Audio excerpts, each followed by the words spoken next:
All right. Welcome back to Godson Ken. This is going to be my review of Arcane episodes 4 through 6 that was released today, November the 13th. This is going to really be an in-depth synopsis or anything. It's just going to be kind of my personal opinion and review of the stuff. So there might be a little bit of spoilers in here as I talk. So if you don't want to be spoiled, this might not be the video for you.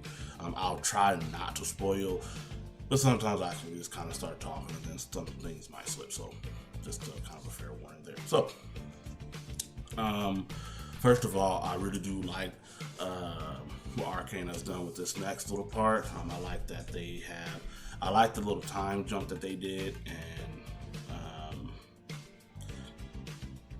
how they are kind of bringing these characters that we've known for a long time and kind of really fleshing out their story and stuff like that. I kind of like how they are showing us, how did Vi and Caitlyn get together. I also like that they're giving a little bit more detail on the dynamics of these characters, especially between Vi and Caitlyn and stuff like that. So overall, in these 3 episodes, the characters that don't show up from the first 3, the main one that I can think of is Vander. Obviously, he doesn't show up. And then Echo, he doesn't really show up, at least I don't think so. But that there might be hinting that he might be part of this other group that's up in there that they kind of do to show up, but I don't know if it's actually him. So, but Echo directly doesn't show up in this right here. We see a lot more fleshing of Jace, who has definitely gained rank because of his discoveries. We also are able to flesh out what's going on with Victor, so I definitely like that. I'm really looking forward to see what they do with the next batch of episodes, and I think what they were doing with this is really just ironing out some of the details of these characters and everything like that with these 3 episodes. So I'm really looking forward to what they're going to be doing with the latter batch of episodes. I will say, as far as between the first batch and excuse me, and this batch, I do like the first batch a little bit better. But they did some really nice things. One of the dynamics that I was kind of confused about, which was kind of weird to me, was the dynamic between I don't think the guy is actually Sings now, but the kind of the leader person, I forget his name, and Jinx, Powder, aka Jinx. From what the episode said, it was more like they were supposed to be daughter and father, but I ain't gonna lie, some of their interpersonal stuff was kind of giving me really weird vibes there. So there was that. Let me see.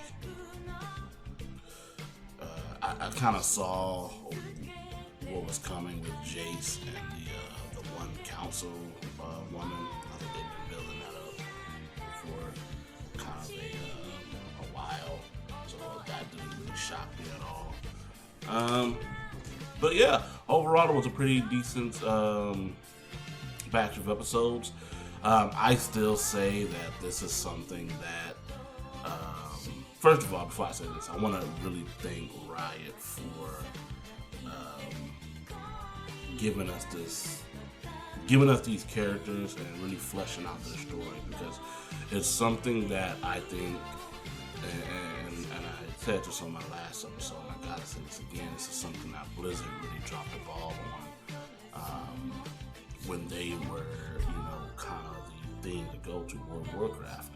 And this, the fact that not Blizzard, but the fact that Riot is releasing this kind of while League of Legends is still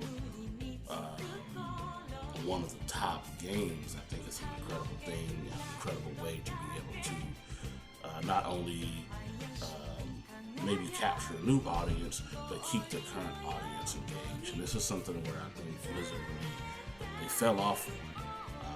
I don't think Blizzard understood, at least from my point of view, that people were playing their games not because of the actual gameplay itself, because there were other games that came out that had similar gameplay and some of it was a little bit better, but because of the story and everything like that. But sometimes sometimes the people that play that game, they want to see that story from a different perspective, not necessarily from that first person perspective or that role-playing game perspective. We want to see them on a television series or a movie and stuff like that. I know Blizzard came out with the Warcraft movie, but one, they came out with that movie after the hype had died, Wade died, and then two, the movie felt like it was really rushed. And this is something where I really just want to praise Riot, is where they you can tell that they did not rush this. You can tell that they took their time to get the details and everything like that right with this. They weren't just doing this as a way to just appease the fans, but they were doing this as a way to sharpen up the lore on these characters and stuff like that. So I really, really do think that this is a place where World of Warcraft and Blizzard really dropped the ball on, because the lore in that game is definitely a lore that could have been, to me, you could have gotten a whole host of movies out of, especially if done right, or really you could have gotten like a television series out of, whether that's on Netflix or whatever. I know back when back when World of Warcraft was at its height, Netflix wasn't what it was then, what it is right now, but they were right there. They were still up there. People were still going to streaming, starting to go to streaming, to Netflix and stuff like that.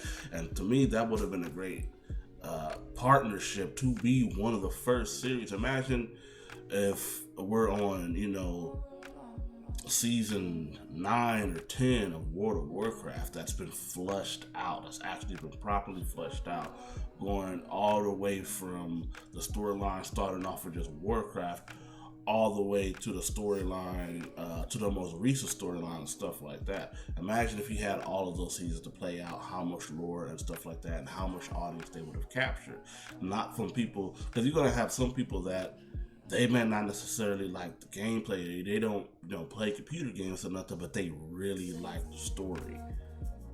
And again, that's what I really want to keep giving a praise for Riot for, is really getting that. You're going to have people that are going to watch this Arcane series that have never, ever picked up a computer game, never played League of Legends or anything like that. But because they were able to flesh out the characters in such a way, it now makes them want to play League of Legends. You see what I'm saying? And you're going to have people that maybe they've been playing League of Legends, but they never really paid any type of attention to the story behind it. Now it's going to actually make them want to get more involved in the story, and so it gets